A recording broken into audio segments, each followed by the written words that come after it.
No, I didn't agree with the war, but the fact of the matter is, I was a young man of a certain age, and my country was at war, and I would have a choice to make. Was I going to participate, or was I not going to participate?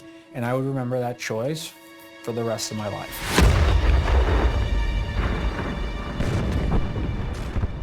The invasion of Iraq brought Saddam Hussein's brutal regime to a swift end. What followed was a storm of chaos, out of which an insurgency was born. There were Iraqis, of course, in the insurgency, but there was a lot of foreigners coming from all over the Arab world, even from other non-Arab countries, even from the United States, from France, Europe.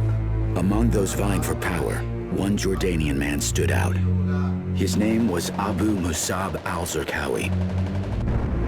Al-Zarqawi is a product of the Jordanian prison system, who had a dream of establishing a new caliphate, and he was bound and determined to do it. After America disbanded the Iraqi army, Zarqawi built one of his own, drawing thousands of fighters from inside and outside Iraq.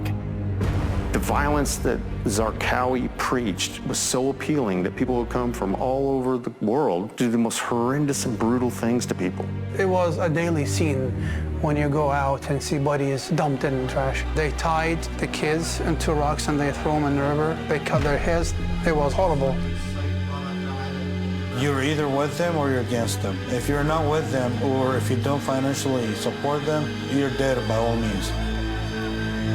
Zarqawi called his group Al-Qaeda in Iraq.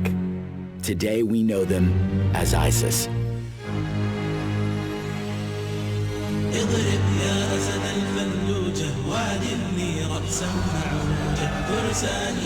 In the spring of 2004, Iraqi nationalists and Zarqawi's growing army seized control of Fallujah, just miles from the capital.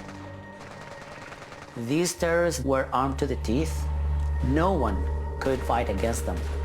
Fallujah kind of was pushing a lot of danger into the country, pumping, constantly pumping. That was their safe zone. They go out and do stuff all over the country. If they could make it back to Fallujah, they were safe. It had to be stopped, or the country will turn over to Al-Qaeda.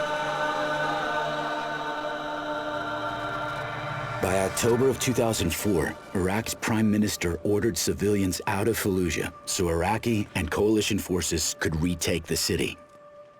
We are determined to clean Fallujah from terrorists. 90% of the population left the city, while thousands of insurgents turned it into a fortress. Early on November 9th, American and Iraqi troops entered Fallujah side by side. The next 6 days would be among the bloodiest in half a century.